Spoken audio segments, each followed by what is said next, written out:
যাও ভেতরে গিয়ে দেখো এই গন্ধটা কোত্থেকে আসছে। যাও।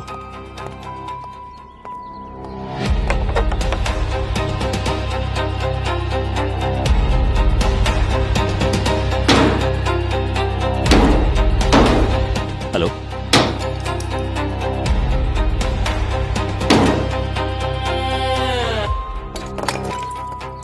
হ্যাঁ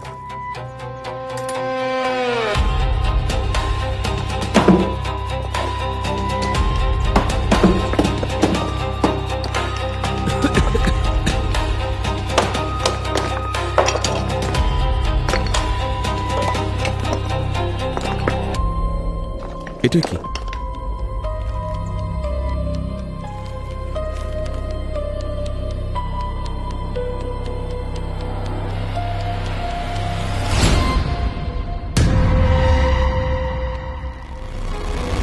লাশ?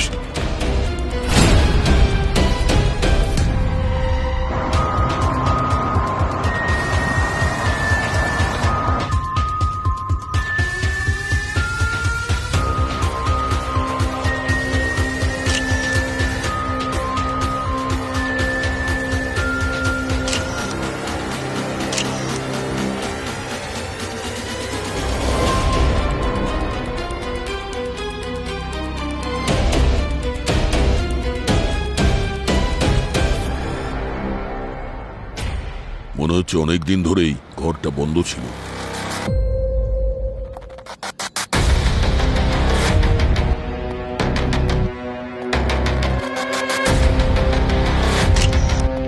শ্রেয়া, ওদের জিজ্ঞাসা করো। স্যার,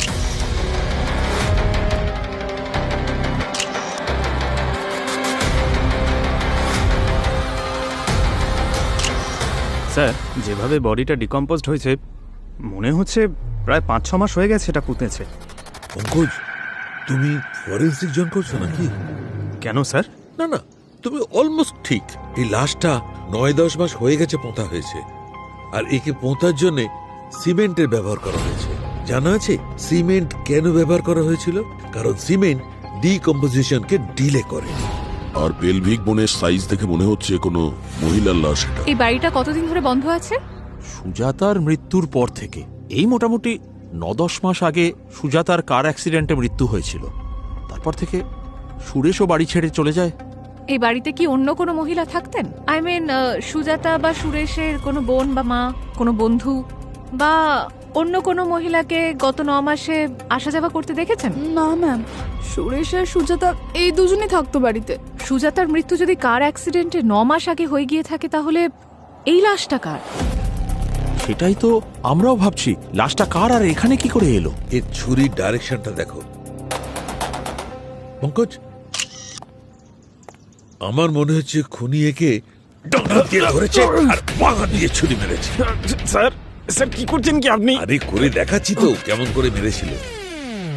এইভাবে। তার মানে ডক্টর সালুক এখানে যাই কিছু ঘটেছে হঠাৎ ঘটেছে। খুনির কোনো প্ল্যান ছিল না এটা করার। এখানে দুজনের মধ্যে তর্কাতর্কি হয়েছে, মারামারি হয়েছে, আর একজন অন্যজনকে রেগে গিয়ে মেরে দিয়েছে। হতে পারে। অবনী, জানলা বন্ধ করো। Yes sir. আপনারা প্লিজ সরে যান, আমাদেরকে কাজ করতে দিন প্লিজ। এই বাড়িতে সুরেশ চলে যাওয়ার পর আর কেউ আসেনি? হ্যাঁ ম্যাম, কেউই আসেনি, এমনকি পরিষ্কার করার জন্যও কেউ আসেনি। ওই দেওয়ালে যে ফটোটা আছে ওটা সুজাতার নাকি? হ্যাঁ ম্যাডাম। রান্নাঘর হলো মৃত্যু ঘর। নিউ মুম্বাইয়ের সেক্টর 5 থেকে আসছে এই এক্সক্লুসিভ খবর। গোপন সূত্রে জানা গেছে যে এই ফ্ল্যাটটা সুরেশ এবং সুজাতা নামের এক দম্পতির নামে রেজিস্টার্ড, কিন্তু এই ফ্ল্যাটটা বেশ কিছু সময় ধরে ফাঁকা ছিল।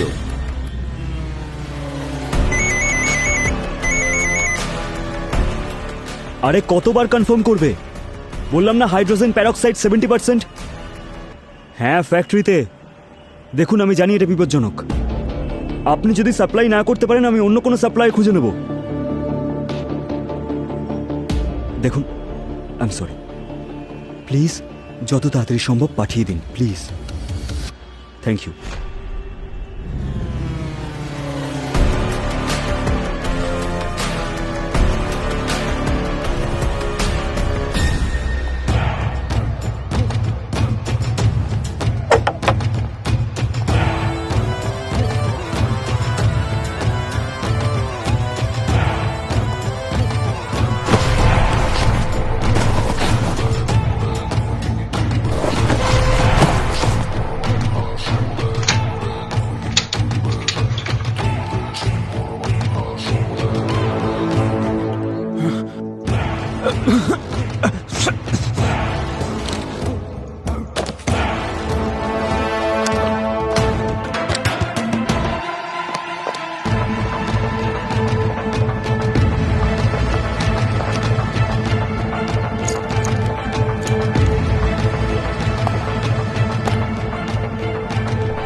স্যার এটা কি করে হতে পারে? 9 মাসের বন্ধ থাকা একটা বাড়িতে কেউ ঢুকলো, খুন করলো, আর কোনো আওয়াজ না করে উধাও হয়ে গেল, আর আশেপাশের লোকজন কিছু দেখতে পেল না, শুনতে পেল না। শ্রেয়া, এটাও তো হতে পারে যে খুনটা বাইরে কোথাও হয়েছে, আর খুনি জানতো যে এই বাড়িটা ফাঁকা আছে, তাই বডিটা এখানে এসে পুঁতে দিয়েছে। কিন্তু স্যার, বডি টেনে নিয়ে আসার তো কোনো চিহ্নই নেই। জানলাগুলো ভেতর থেকে বন্ধ, আর দরজা তো সেক্রেটারি ভাঙলো। তার মানে তো এটাই হয়, হয় এই খুনটা সুজাতার মৃত্যুর আগে হয়েছে, না হলে খুনির কাছে এই বাড়ির চাবি ছিল। হতে পারে খুনি সুজাতার বাড়িরই কেউ। মনে হচ্ছে ফরেন্সিকের দোকান বন্ধ করে ভাঙাচোরার দোকান খুলেছে। কেন? তাহলে এগুলো কি এসব তোমারই জন্যে। রান্না করছো কিছু? হ্যাঁ, রান্না করছি তো, প্রমাণ রান্না করছি। এই যে দেখো, এই যে পাউডারটা, এর মধ্যে আমি একটু আটার গুঁড়ো পেয়েছি, একটু কোকো পাউডারের গুঁড়ো পেয়েছি, কিছুটা বাটারের ট্রেসেস পাওয়া গেছে, আর এই সিমেন্ট। ডক্টর সালুকে সিমেন্ট তো ঠিক আছে, কিন্তু বাকি জিনিসগুলো লাশের কোথায় কোথায় পাওয়া গেছে? আমি বলছি, এসো। এই দেখো বস, এইটা নখের নিচে এই যে গ্যাপটা আছে, এখানে পাওয়া গেছে। আসলে খুনি একে পোঁতার সময় সিমেন্ট ব্যবহার করেছে, আর সিমেন্ট বাকি জিনিসগুলোকে বাঁচিয়ে রেখেছে। এই মারা যাওয়ার আগে কেক বানাচ্ছিল, তাই তো মনে হচ্ছে বস। আর হ্যাঁ, এই যে নখ আর এই যে স্কিনের গ্যাপ, এখানে এখানে আমি মাংসের ছোট ছোট টুকরো পেয়েছি। মানুষের?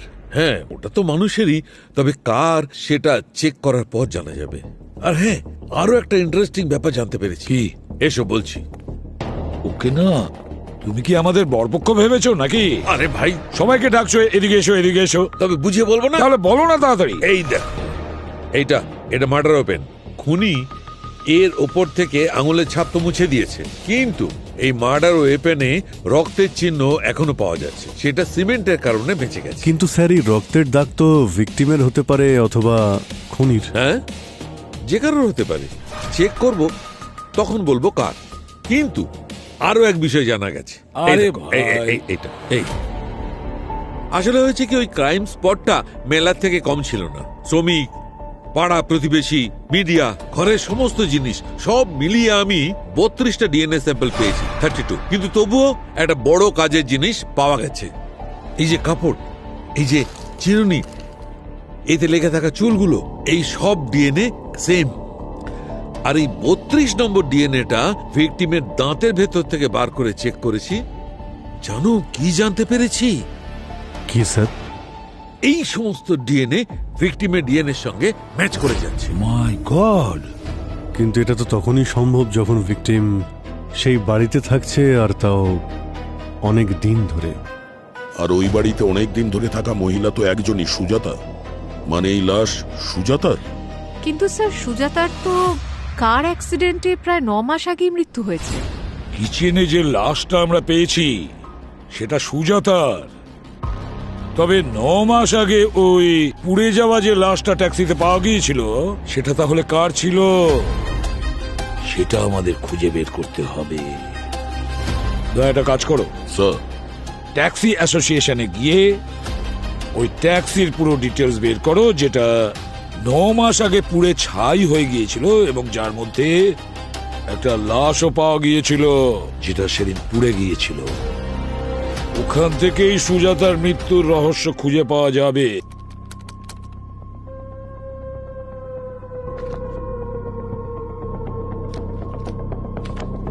স্যার, আমি তো এটা শুনে অবাক হচ্ছি যে আপনারা আমার ফ্ল্যাটে একটা মানুষের লাশ পেয়েছেন, আর আপনারা বলছেন যে ওটা সুজাতার লাশ। হতে পারে না স্যার, কারণ 9 মাস আগে আমি সুজাতার মুখাগ্নি করেছি স্যার। আচ্ছা, একটা কথা বলুন, 9 মাস আগে যে অ্যাক্সিডেন্টটা হয়েছিল, এক্স্যাক্টলি কি হয়েছিল সেই দিন? 24 ফেব্রুয়ারি মাস ছিল স্যার। আমি 1 সপ্তাহের জন্য শহরের বাইরে বেরিয়েছিলাম কিছু কাজের কারণে, আর তখনই আমাকে পুলিশ স্টেশন থেকে ফোন করা হলো আর বলা হলো যে একটা ভয়াবহ অ্যাক্সিডেন্ট হয়েছে, আর আমার সুজাতা, ওকে আমি চিনতে পারছিলাম না স্যার। স্যার, পুলিশ বলল যে অ্যাক্সিডেন্ট একদিন আগে 23 ফেব্রুয়ারি হয়েছিল, আর তারপর আমি আর আমার জামাইবাবু বডি শনাক্তের জন্য গেছিলাম। আমরা যা দেখেছিলাম সেটা ভয়ঙ্কর ছিল। ওর মুখ জামা কাপড় এমনভাবে পুড়ে গিয়েছিল যে বিশ্বাস করা মুশকিল ছিল এটা সুজাতা। না, তারপর উনি ওনার জিনিসপত্র দেখালেন। সেখানে ওর পার্স ছিল, যেটা একসাথে কিনেছিলাম, ওর পছন্দের চেন, বাড়ির চাবি, পেন্ডেন্ট। কিন্তু সবকিছু ভেঙে চুড়ে একেবারে পুড়ে গেছিল স্যার। এই সব দেখেই চিনতে পেরেছিলাম। এটাই তো কিছুতে বুঝতে পারছি না যে সুজাতা সেদিন ট্যাক্সিতে যখন ছিলই না, তাহলে ওর পার্সটা কি করে ট্যাক্সিতে পাওয়া যায়? আর তাছাড়া ট্যাক্সিতে যে ড্রাইভার ছিল, ভেতরে যারা বসেছিল তারা পুরো ছাই হয়ে গিয়েছিল। তারপরেও, সেই ঘটনার পরেও পার্সটা অ্যাজ ইট ইজ ছিল। এটা কেন হলো বুঝতে পারছি না।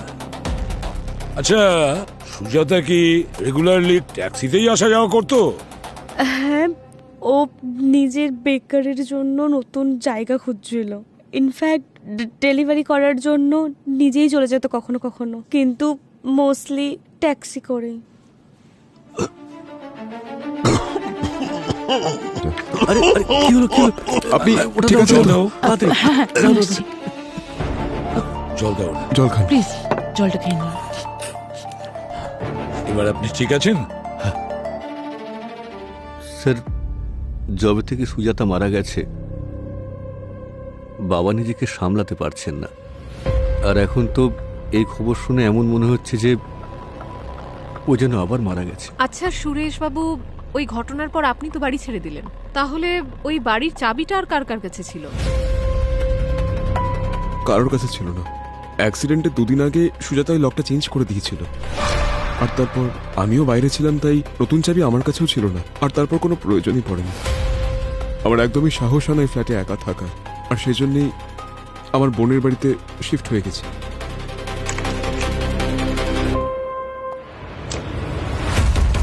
স্যার, এই যে স্যার,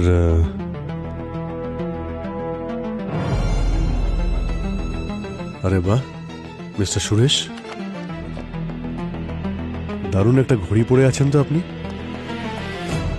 মনে হচ্ছে আপনার দামি ঘড়ি পরার শখ রয়েছে। হ্যাঁ স্যার, ওই সুজাতার খুব শখ ছিল। ও আমাকে প্রায় ব্র্যান্ডেড ঘড়ি গিফট করত। আর দেখুন না, এখন শুধু ওর দেওয়াই একটা জিনিসই আমার কাছে রয়ে গেছে।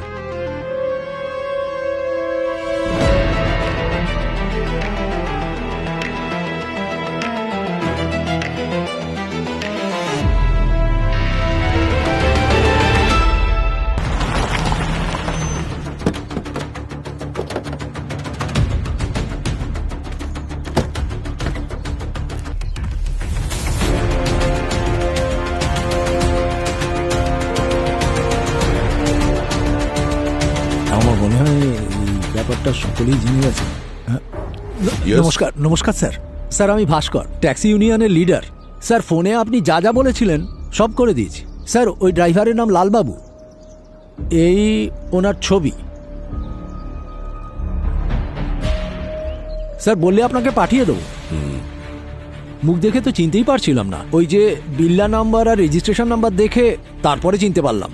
বেচারা 2 মাস আগে নিজের বউ বাচ্চাকে গ্রাম থেকে নিয়ে এসেছিল, দুজনেই গ্রামে ফিরে গেছে। আচ্ছা, ওই ট্যাক্সিটা যার নামে রেজিস্টার ছিল তাকে ডেকেছেন আপনি? হ্যাঁ নিশ্চয়ই স্যার, এই তো সুভাষ। ও ট্যাক্সিটা তো ওরই। এই ভদ্রমহিলাকে দেখেছেন? জানি না স্যার, ঠিক মনে পড়ছে না। আচ্ছা, ওই ট্যাক্সির মধ্যে একটা পার্স পাওয়া গিয়েছিল যেটা ওই অ্যাক্সিডেন্টে মারা যাওয়া মহিলার নয়। আচ্ছা, লালবাবু কি কখনো বলেছিলেন ওই পার্সের ব্যাপারে কিংবা মহিলার ব্যাপারে? হ্যাঁ হ্যাঁ স্যার, উনি বলছিলেন যে ট্যাক্সিতে বসে একজন ভদ্র মহিলা বকবক করছে। একদিন আগে ওই ট্যাক্সিতে উনি পার্সও ফেলে গেছিলেন স্যার। আর বেশি ভাড়া পাওয়ার আশায় লালবাবু ওনাকে নিজের নম্বরটাও দিয়েছিলেন। আর তারপর ওই মহিলা অনবরত ওকে ফোন করতে থাকে যে পার্সটা নিয়ে এসো, পার্সটা নিয়ে এসো। এবার আপনি বলুন স্যার, কাজবাজ ছেড়ে দিয়ে কি করে যেত? ওর গাড়িতে একজন ভাড়াও ছিল, ও বলছিল সময় পেলে ও যাবে, দিয়ে আসবে, কিন্তু উনি শুনতে রাজি ছিলেন না। ঠিক আছে, থ্যাংক ইউ। স্যার। স্যার, হয়তো এই কারণেই সুজাতার পার্স ওই ট্যাক্সিতে পাওয়া গেছিল। কিন্তু একটা ব্যাপার, যে যেদিন অ্যাক্সিডেন্ট হয়েছিল বারবার লালবাবুকে ফোন করেছিল, তার মানে এটাই হলো যে 23 তারিখ পর্যন্ত সুজাতা বেঁচে ছিল। কিন্তু এখন প্রশ্ন হচ্ছে যে ওই মেয়েটা কে ছিল যে অ্যাক্সিডেন্টে মারা গেছিল।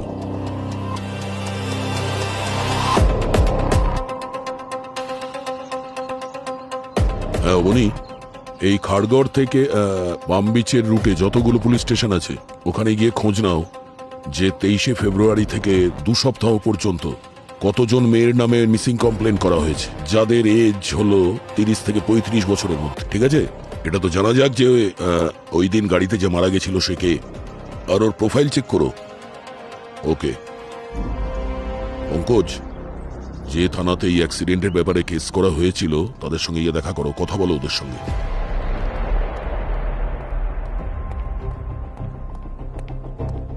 স্যার। হ্যাঁ স্যার, লোকাল পুলিশ এই ফটোগ্রাফ পাঠিয়েছে। সবটাই ছিন্ন বিচ্ছিন্ন পোড়া, কিন্তু এই দেখুন স্যার। আশ্চর্য, কেউ একবার জিজ্ঞাসাও করেনি এই সুজাতার পার্সটা ওই ট্যাক্সি ড্রাইভারের ট্যাক্সিতে গ্লভ বক্সে কিভাবে এলো? স্যার। হ্যাঁ স্যার, এটা দেখুন। স্যার, আপনার সন্দেহটাই একদম ঠিক। আমি সুরেশের সোশ্যাল মিডিয়া একদম তন্ন তন্ন করে দেখলাম। এটা সেই ঘড়িটাই যেটা ক্রাইম সিনে আমরা ভাঙা অবস্থায় পেয়েছিলাম। খুবই এক্সপেন্সিভ আর লিমিটেড এডিশন। স্যার, আপনার কি করে সন্দেহ হলো? শ্রেয়া, দামি ঘড়ি পরা এক ধরনের নেশা, আর একবার যাকে এই নেশা ধরে নেয় সে কম দামের ঘড়ি কোনোদিনও পড়তে পারে না। স্যার, অ্যালবামে প্রত্যেকটা ছবিতে সুরেশের হাতে নতুন নতুন ঘড়ি দেখেছি, আলাদা আলাদা ঘড়ি, আর তাও ব্র্যান্ডেড। তার মানে স্যার, সুজাতা যখন মারা যায় সুরেশ তখন বাড়িতে ছিল, শহরের বাইরে ছিল না যেমনটাও বলেছিল। হ্যাঁ পঙ্কজ, কারণ ওই বাড়িটা সুজাতার নামে ছিল, আর এখন ওটা সুরেশের নামে ট্রান্সফার হয়েছে। সুজাতার নামে একটা খুব বড় ইন্স্যুরেন্স পলিসি আছে, আর এই সুরেশের বিজনেস ডুবে যাচ্ছে স্যার। তাহলে সুরেশের কাছে নিজের স্ত্রীকে মারার উদ্দেশ্য তো আছেই স্যার।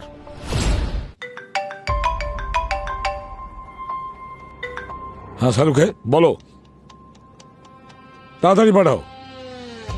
শালুকে বলছে সুজাতার লাশের নখের ভেতরে যে মাংসের টুকরো পাওয়া গেছিল সেটা, আর যে ছুরি দিয়ে সুজাতাকে মারা হয়েছিল তাতে যে রক্তের ছাপ ছিল সেটা ম্যাচ করছে, মানে ডিএনএ একটাই। স্যার, ক্রাইম সিনে আমরা সুরেশের ভাঙা ঘড়িটা পেলাম। হতে পারে সুরেশ আর সুজাতার মধ্যে হাতাহাতি হয়েছে, আর সুরেশ সুজাতাকে মেরে ফেলেছে।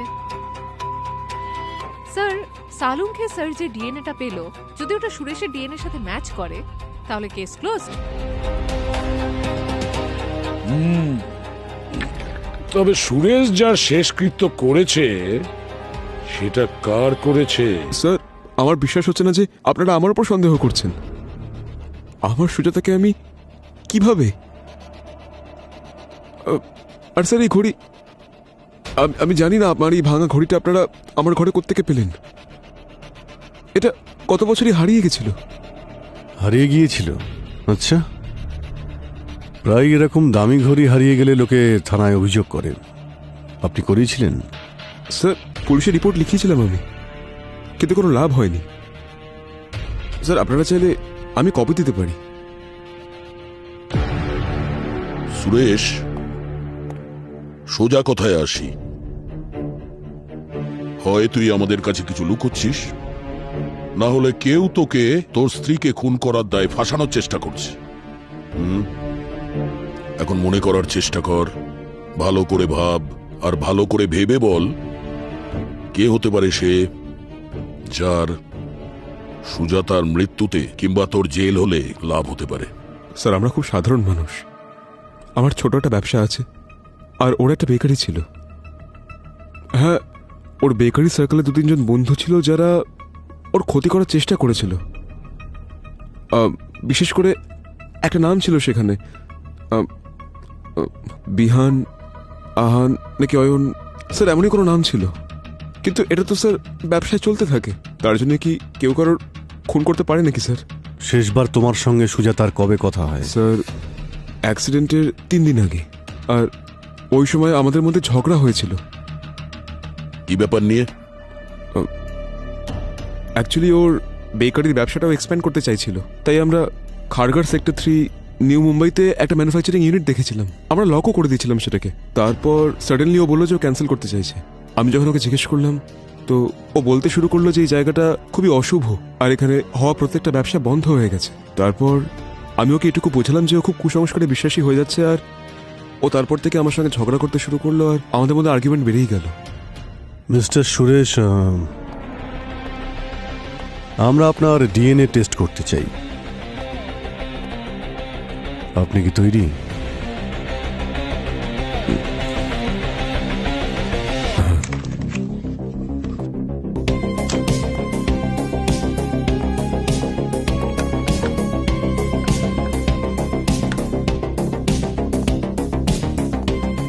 একটু পিছিয়ে যান প্লিজ। মুখ খুলুন।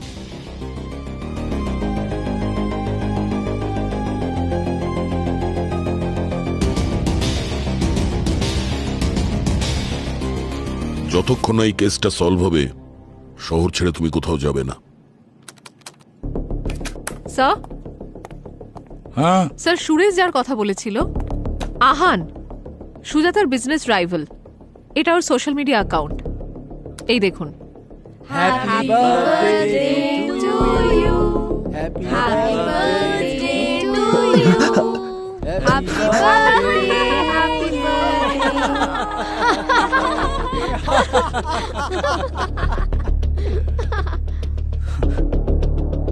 Happy birthday loser.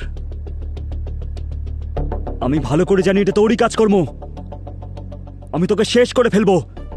তুই দেখ, আই সোয়ার, তুই দেখ আমি তোর কি অবস্থা করি। এতে এটা কোথায় প্রমাণ হয় যে এই কেকটা সুজাতাই পাঠিয়েছিল? স্যার, ডিরেক্টলি তো নয়, কিন্তু বেকিং ইন্ডাস্ট্রিতে এই দুজনের রাইভালরি নিয়ে খুব চর্চা হয়েছে। আমি কয়েকজনের সাথে কথা বললাম, তো আহান নিজের পেজে সুজাতার ব্র্যান্ড নিয়ে জানোয় তাই বলেছে। অন্যদিকে সুজাতা আবার আহানের সব থেকে বড় ক্লায়েন্টের বিজনেস ডিলটা কেড়ে নেয়। ওই দেখো, আর আহানের অ্যাঙ্গার ইস্যু রয়েছে।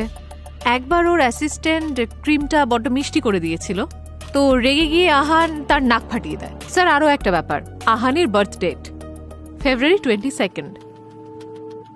তার মানে সেই দিন যেদিন সুজাতা নিজের পার্স ভুলে গেছিল ট্যাক্সিতে, অ্যাক্সিডেন্টের একদিন আগে। একজন লোক যে নিজের রাগকে কন্ট্রোল করতে পারে না, সে তো প্রতিশোধ নেওয়ার জন্য যা খুশি তাই করতে পারে।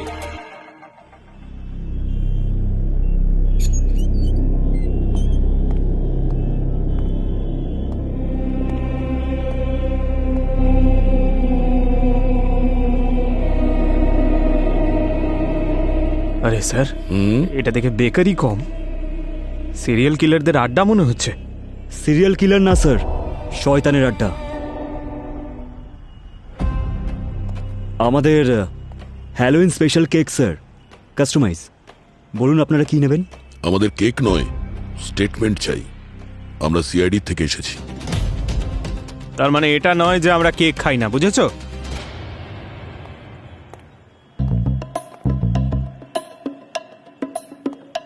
এইটা দেখে বেশ মজার মনে হচ্ছে।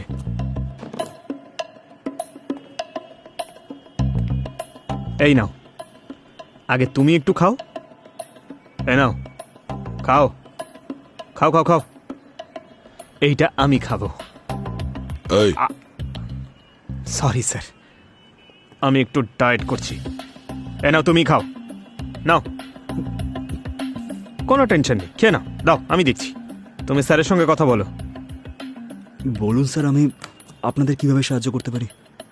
আহান, 22শে ফেব্রুয়ারি তোমার জন্মদিনের দিন ওই কেকের ঘটনাটা যেটা ওই সুজাতা করেছিল, তোমার খুব রাগ হয়েছিল না? ভালো করে জানি স্যার, কাজটা ওই করেছে। হ্যাঁ, মেনে নিলাম, কিন্তু তুমি কি করেছিলে? না, ভিডিওতে তো অনেক বড় বড় কথা বলছিলে, দিব্যি খাচ্ছিলে, বদলা নেবে বলেছিলে। স্যার, ওই সময় আমি রাগের মাথায় বলে ফেলেছিলাম স্যার, কোনো খারাপ উদ্দেশ্য ছিল না। কি উদ্দেশ্য ছিল? না না, তুমি তো ঝামেলা করেই ছিলে সুজাতার সাথে, তাই না? ওর বাড়িতেও গিয়েছিলে।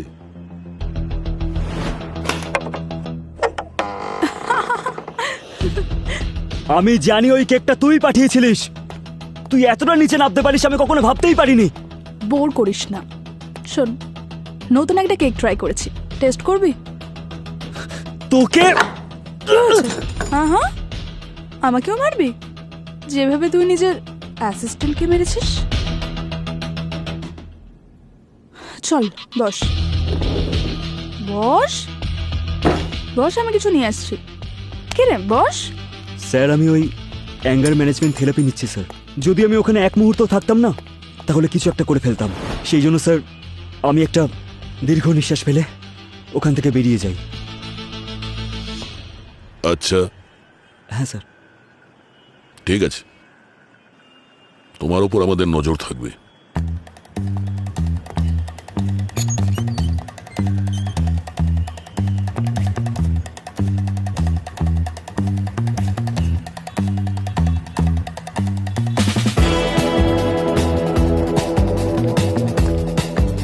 পঙ্কজ, ওই কেক খাওয়ানোর অজুহাতে তুমি যে ওর ডিএনএটা নিলে না, ভেরি স্মার্ট মুভ। হ্যাঁ, আরে স্যার, এটা তো কিছুই নয়। আমার কাছে এমন 50টা আইডিয়া আছে আরো, কিন্তু আপনারা তো কখনো আমার কথা বিশ্বাসই করেন না, আমার আইডিয়া ইউজ করেন। আরে আমার ক্লাসের টপার ছিলাম আমি স্যার, কিন্তু আমার শোনো শোনো শোনো, দেখো সালুকে, শোনো শোনো বললে হবে না, খবর জেনুইন হওয়া চাই। হ্যাঁ, শুনে তো নাও, দুটো খবর আছে। স্যার, ভালো খবর না খারাপ খবর? খারাপ। দেখুন, প্রথম খবর, সুরেশের ডিএনএ খুনির ডিএনএর সঙ্গে ম্যাচ করছে না। আর একটা খবর, দ্বিতীয় খবর, ওই যে চামচটা তোমরা তুলে এনেছিলে, সেটা আমি আর্জেন্টলি টেস্ট করেছি, আহানের ডিএনএর সঙ্গে ম্যাচ করছে না। তোমার কাছে তো এটাই আশা করেছিলাম, আর কি আরে বলবো। শুনে তো নাও, খবর এখনো বাকি আছে। আর সেটা তোমাদের জন্য ভালো খবর, ওই যে ন্যাপকিনটা তোমরা এনেছিলে আহানের বেকারি থেকে, আমি সেটা টেস্ট করেছি, আমি সেখানে হাইড্রোজেন প্যারক্সাইড পেয়েছি। হাইড্রোজেন প্যারক্সাইড সাধারণত ফরেন্সিকে বা মেডিকেল ফিল্ডে ব্যবহার হয়, বেকারি বা ওসব জায়গায় কখনোই ব্যবহার হয় না।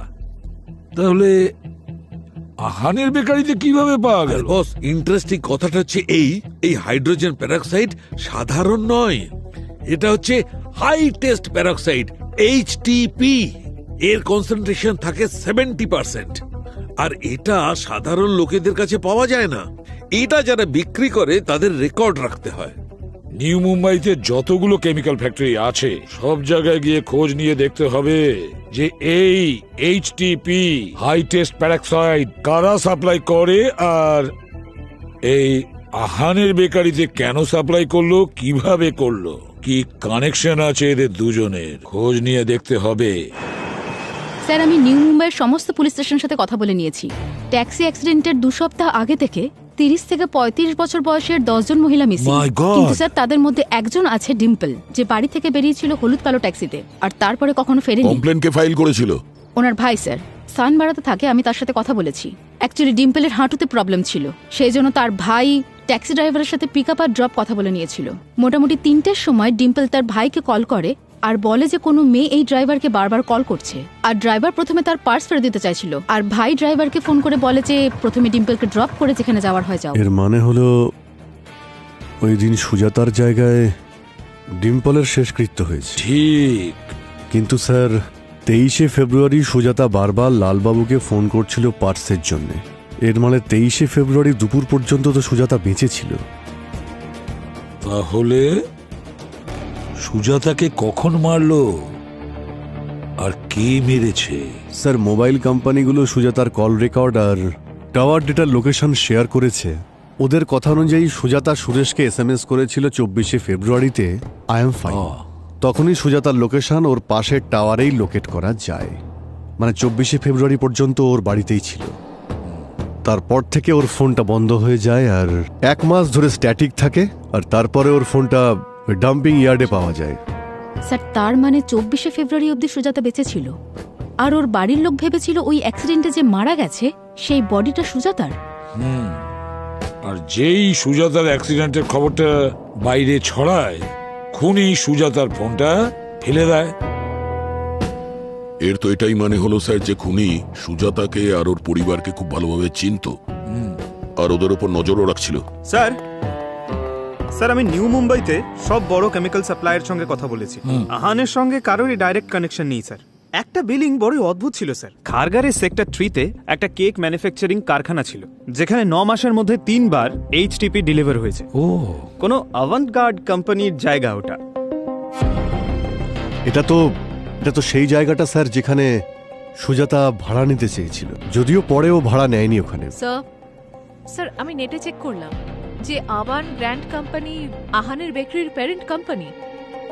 সব জায়গায় ঘুরে ফিরে আসলেও শেষে এই আহানের কাছেই থামতে হয়।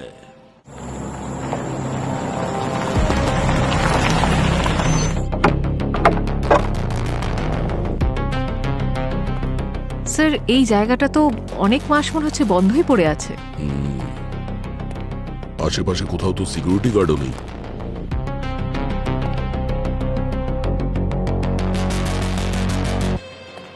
স্যার যদি এই জায়গাটা পরিষ্কার করার জন্য আহান এইচটিপি ইউজ করে থাকে তাহলে ভুল কি করেছে? শ্রেয়া, প্রশ্নটা ভুল। প্রশ্নটা এটা হওয়া উচিত যে এখানে যদি কেক তৈরি হতো, সেরকম তো কিছু দেখা যাচ্ছে না এখানে। তাহলে এখানে হচ্ছিলটা কি?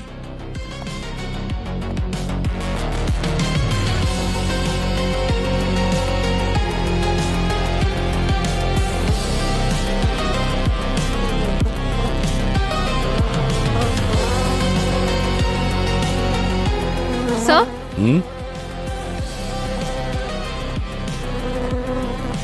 স্যার এখানে দেখুন কত মাছি ঘুরছে।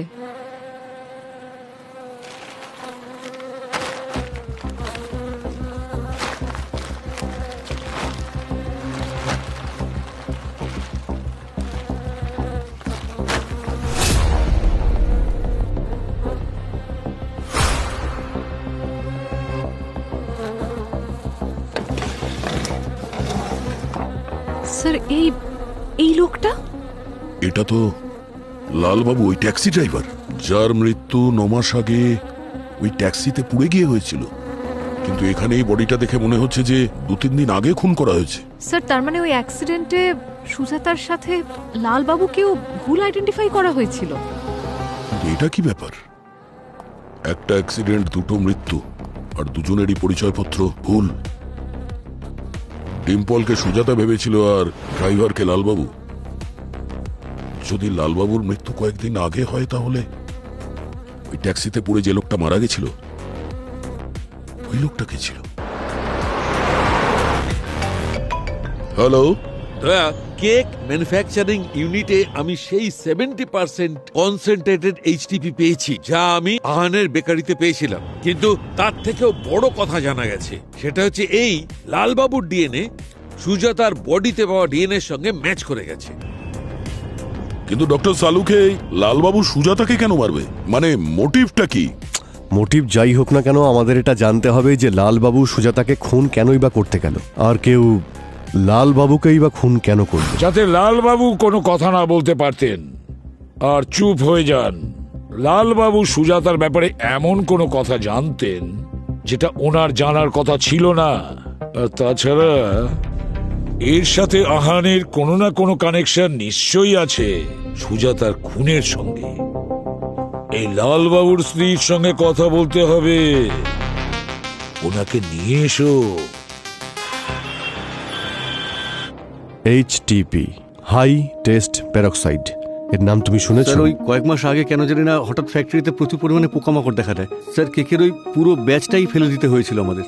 তারপর 3 বার ডিক্লিন করিয়েছিলাম আমরা। তারপর ওখানে আমরা বেকিংও বন্ধ করে দিই। স্যার এমনিতেও ওই জায়গাটা খুব আনলাকি স্যার। আমি সামনের মাসে তো ওই জায়গাটা ছেড়েও দিচ্ছি। স্যার এই সোয়ার sir, please trust me sir. Sir এই সুজাতা মার্ডারের ব্যাপারে আমি সত্যি কিচ্ছু জানি না। Please sir, believe me.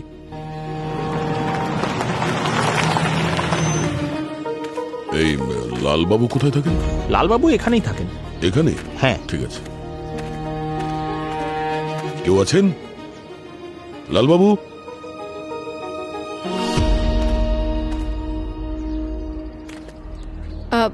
আপনারা? আমরা সিআইডি থেকে এসেছি। 23শে ফেব্রুয়ারি একটা অভিশপ্ত দিন ছিল। লালবাবু সন্ধ্যের সময় হঠাৎ করেই বাড়িতে এলো। ভয় পেয়ে আছে বলে মনে হচ্ছিল। তুমি হাত মুখ ধুয়ে না, আমি তোমাকে চা। আরে কি হয়েছে তোমার? এত ঘেমে যাচ্ছ কেন? তোমাকে দেখে এত চিন্তিত লাগছে কেন? কি হলো বলো। রত্না, আমি তখনও ঘরের ভেতরে ঢুকিনি, কিন্তু ভেতর থেকে আমি চিৎকারের শব্দ শুনতে পেলাম। আমি দেখলাম যে ওখানে একজন মহিলা পড়ে আছে। ওনাকে ওনাকে কেউ ছুরি। ম্যাডাম ম্যাডাম কি হলো? আমি যখনই ছুরিটা ধরতে গেলাম একজন লোক আমার ছবি তুলে নিল আর আমাকে বলল যে যদি আমি ওকে কোনো রকম হেল্প না করি তাহলে ও ছবিটা পুলিশকে দেখিয়ে দেবে, আমাকে ধরিয়ে দেবে। আমি আমি খুব ভয় পেয়ে গেছিলাম, খুব ভয় পেয়ে গেছিলাম আমি রত্না। আমি আর উনি একসাথে মিলে ওই মহিলার বডিটাকে ওই বাড়িতেই পুঁতে দিলাম। কি বলছো বুঝতে পারছি না। আচ্ছা, আবার পুলিশ ফোন করেনি তো? না না,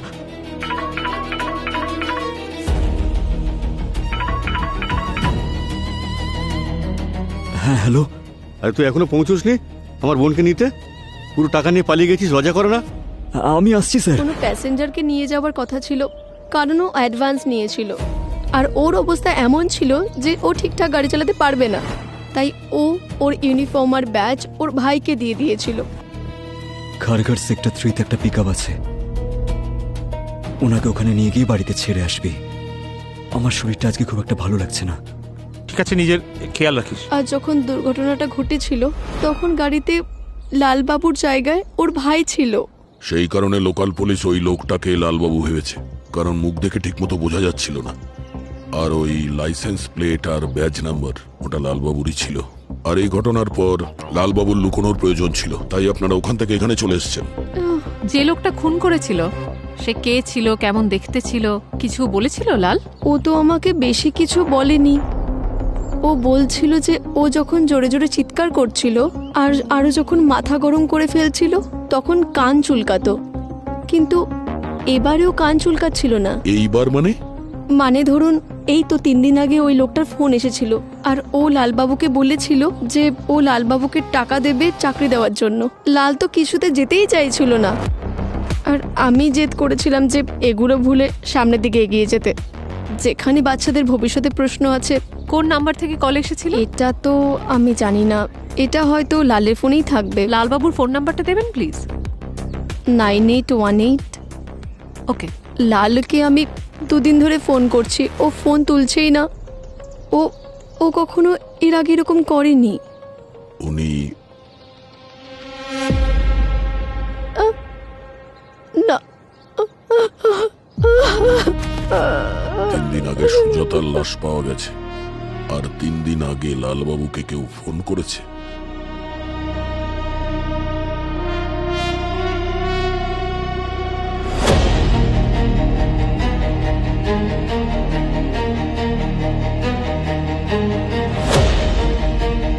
থ্যাংক ইউ আপনাদের সবাইকে, আপনারা সবাই এখানে এসেছেন।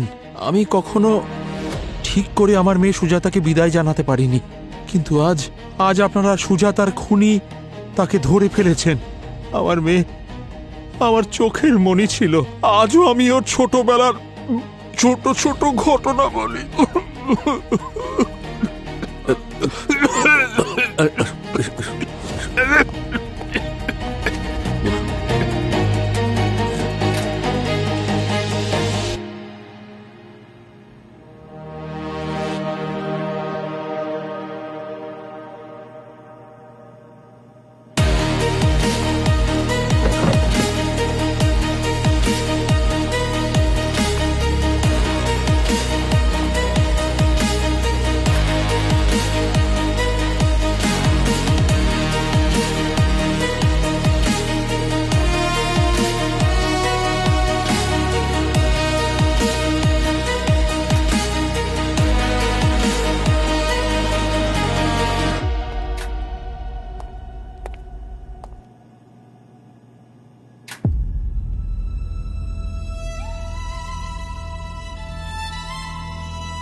জোরে জোরে চিৎকার করছিল তখন কান চুলকাতো।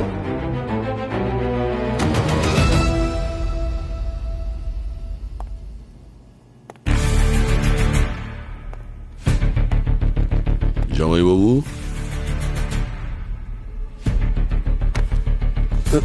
সুজাতা আর লালবাবুর ডবল মার্ডারের অপরাধে আমি তোমাকে গ্রেফতার করছি। কি বলছেন কি আপনি? ওটা তো আকাশ করেছে। 23শে ফেব্রুয়ারি তুমি সুজাতাকে খুন করেছো, আর লালবাবুর সাহায্য নিয়ে সুজাতার বডি ওনার ঘরেই পুঁতে দিয়েছিলে, আর তারপরে টাকা দিয়ে লালবাবুর মুখ বন্ধ করে দিয়েছিলে। বাহ বাহ বাহ বাহ, আপনি জামাইবাবু দারুণ। যখন গাড়িটার অ্যাক্সিডেন্ট হয়েছিল তখন সবাই ভেবেছিল যে মারা গেছিল লালবাবু আর সুজাতা, সেই কারণে তুমি নিশ্চিন্ত হয়ে গিয়েছিলে। কিন্তু 9 মাস বাদে যখন সুজাতার লাশ পাওয়া গেল তখন তুমি ঘাবড়ে গেছিলে। তুমি লালবাবুকে ফোন করেছিলে সুজাতার বাবার ল্যান্ডলাইন ফোন থেকে, আর আকাশের বন্ধ কারখানায় দেখা করতে বলেছিলে, আর ওখানেই তুমি ওকে মেরে পুঁতে দিয়েছিলে যাতে সন্দেহর তীর চতুর্দিকে ঘুরতে থাকে আর তোমার কাছে না পৌঁছয়। কিন্তু লালবাবুর স্ত্রী খুনের ব্যাপারে আমাদের একটা বিশেষ কথা বলেছিলেন। তারপর আমরা সুজাতার বাবার সাহায্য নিই আর পুরো নাটকটা সাজাই যাতে তুমি টেনশনে আসো আর তোমার ট্রেডমার্ক কান চুলকোতে থাকো। আরে এখনো তুমি চুলকোচ্ছ কেন? কেন করলি তুই এরকম? বল। তোর জন্য সুরেশ নতুন গাড়ি কিনলো, সুরেশের প্রমোশন হয়ে গেল, সুরেশ নিজের স্ত্রীকে নিয়ে ফরেনে ঘুরে বেড়াচ্ছে। সুরেশ সুরেশ সুরেশ, আমার নিজের স্ত্রী সবসময় সুরেশের কথা বলতো, আমার কথা নয়। তারপর আমি ঠিক করলাম যে সুরেশের কাছে যা যা আছে সেই সব আমি ধীরে ধীরে ছিনিয়ে নেব। তারপর আমি তো জিনিসপত্র চুরি করতে লাগলাম, কাফলিং, ঘড়ি। ভেবেছিলাম একদিন তোর বউও চুরি করব। সেদিন আমি একটু বেশি ড্রিঙ্ক করে ফেলেছিলাম। আমি জানতাম যে সুজাতা বাড়িতে একাই রয়েছে, তাই আমি চলে যাই। আর ও দেখে ফেলে যে আমি তোর ঘড়ি পরে আছি, আমাকে চোর বলে ডাকলো, খুব খারাপ কথা বললো। আমার এত রাগ হলো যে আমি ছুরিটা তুলে নিয়ে কখন যে ওকে খুন করে ফেললাম আমি নিজেই বুঝতে পারলাম না। ম্যাডাম,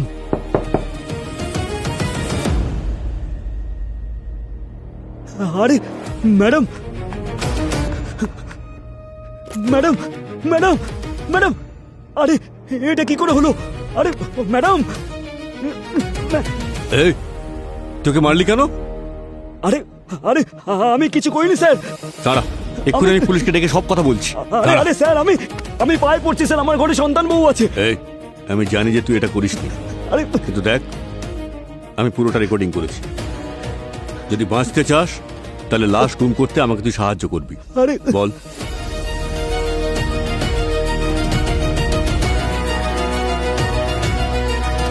এটা তোর জন্য, আর এটা সুজাতার ব্যাগ, এটাকেও গুম করে দে। আর শোন, একদম চালাকি করবি না, ভিডিওটা আমার কাছেই আছে, মনে থাকে যেন। হ্যাঁ স্যার। এবার যা।